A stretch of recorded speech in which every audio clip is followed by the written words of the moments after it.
Hello. So we are back to our GPeC conference here in Moldova, where we're talking about the evolution and revolution of the e-commerce industry here in Moldova. And right now I'm going to talk to a person who turned to e-commerce, and it turned out to be extremely successful for her.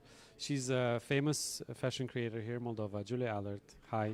Hello. Welcome. Glad to see you. Thank you so much for invitation. Can you please tell me what was the strategic considerations that you took when you decided to go and try the e-commerce? Actually, sincerely saying, that was not a strategic. It was during the pandemic. It was a decision made for survival reasons.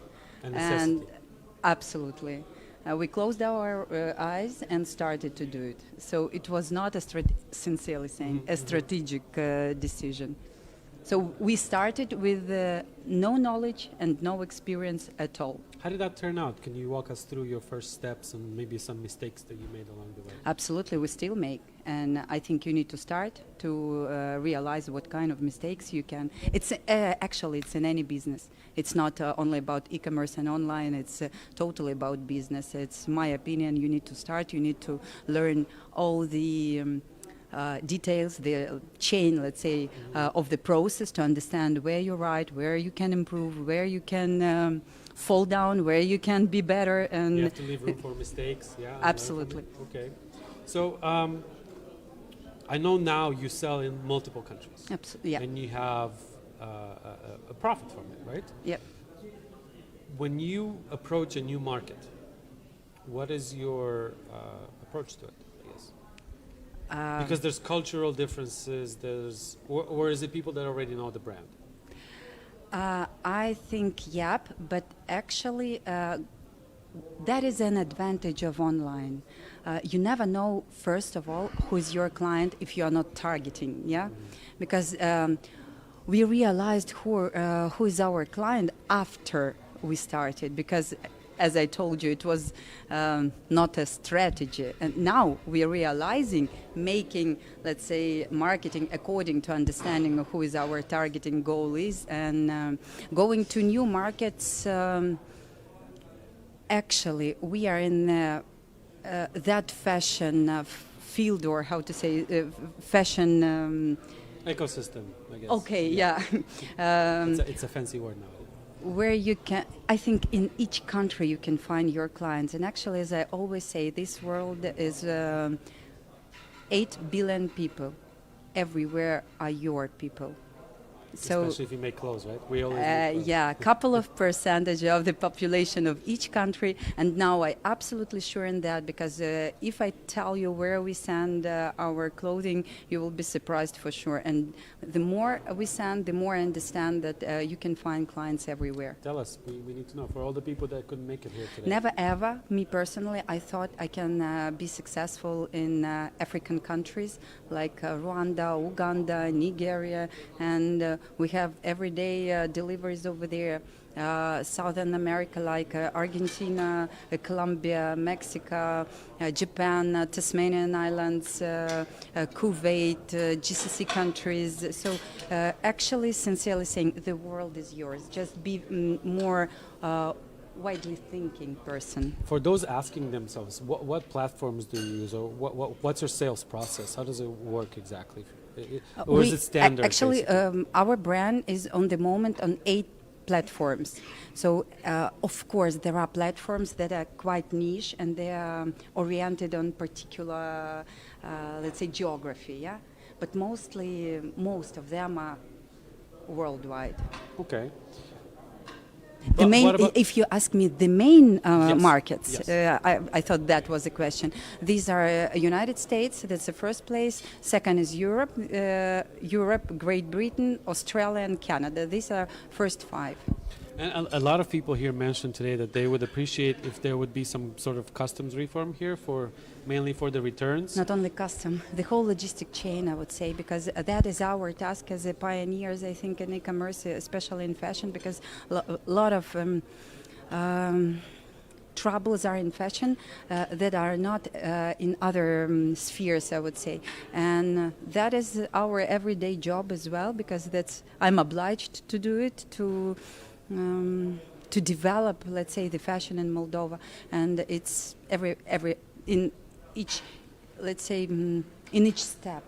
Legislation about the customs, legislation about taxation, the logistic company, we need to explain them as well, and we, in that, let's say, part we succeeded. So the whole chain is not completed. So it's difficult for you as an entrepreneur to sell from Moldova and deal with all the specificities of it, right? It is, Okay. because actually when we started there was no legislation at all about e-commerce, and we from the very beginning were explaining, first of all it was customs, what we are doing, what is it, and why we have returns. They consider it to be That has to be import free, and yeah. yeah, and so on and so forth. It still is not free. You have to pay for it. Yes. Now I see the need for reform. Yeah. Third year. So what about the market here in Moldova?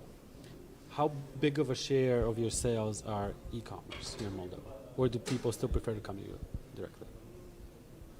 I think it's just a couple of percent, 2-3%. So people like to put the address on and measure it. And You mean online in Moldova? We are not selling online in Moldova. oh, not at all. Not at all. Why not? As well, because we have a very specific fashion items, and let's say, if we are talking about fashion, our brand is quite, how to say, it's intellectual fashion. It's not everyday fashion. It's a bit different, yeah. And the market of Moldova is very small. In case a person needs delivery, we do it, but we are not concentrated on developing online sales in Moldova. Yeah. Okay.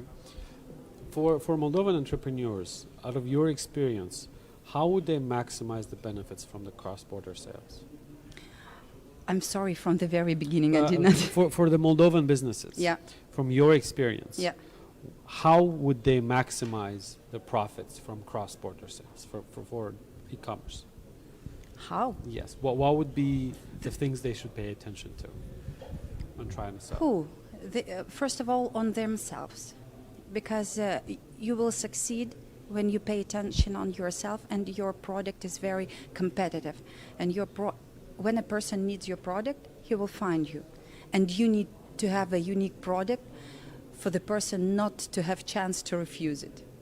So improve yourself, first of all. After all of that, you will, believe me, you will find the solutions. How to do it, how to talk to tax people, we did it. So you just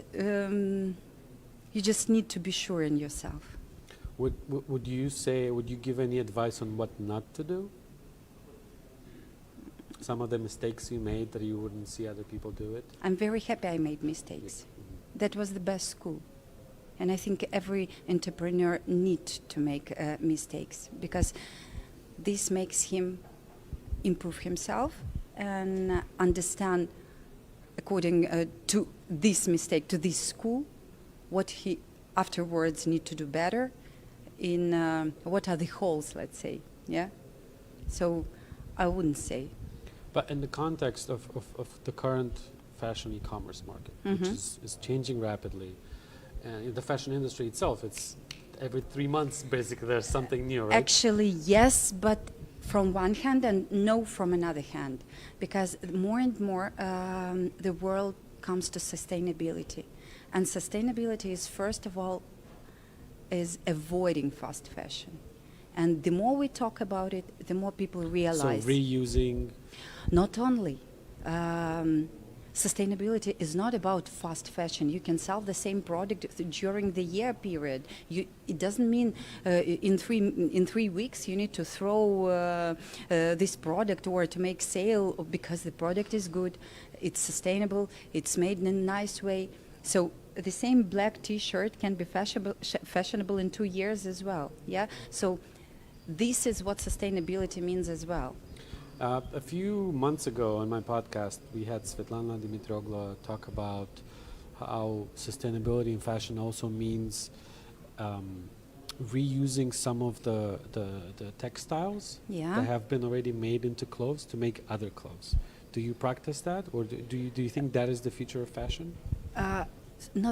It's one of the solutions for sustainability as well. The biggest problem on the moment as well is what to make with leftovers from the cut, and this is another solution. So my big pleasure is to find the solutions for all the tasks we have about sustainability, and we do it, and we scream, we yell about it, we discuss, we explain people, because most of the people are not thinking about it. They don't know even that apparel business is the second sphere that is polluting the world. And when you start talking, people are realizing, and you are explaining, this shirt is from this fabric, it's made in this way, out of the leftovers, we made this kind of item. You can, as well, we are, okay, it's about our company. We found a couple of solutions as well, working with a non-governmental organization, helping people who can't find a job in the rural districts, to give them the job and to make small toys, and afterwards we buy these toys and send as well all together with our items as a present, explaining to people who are buying that this shirt or this dress was made with nearly no leftovers, because as well you helped other people to receive money for their job and to make this toy. And we have a lot of projects in this field trying to find the sustainable solutions for fashion business. I was going to ask you at the end, what advice would you give to other fashion designers that are trying to do online sales? But I think you are going to say is fail, make mistakes. Yes, go. Don't be afraid. I was afraid, but it was the decision because we had no other choice. But now I push my colleagues, go, download the application. Don't be afraid, just do it. The first return you will receive, the first fail you will receive, but you will learn on it and go further with a much bigger success. Thank you so much for the Thank time you as well. taken for this. Thank you.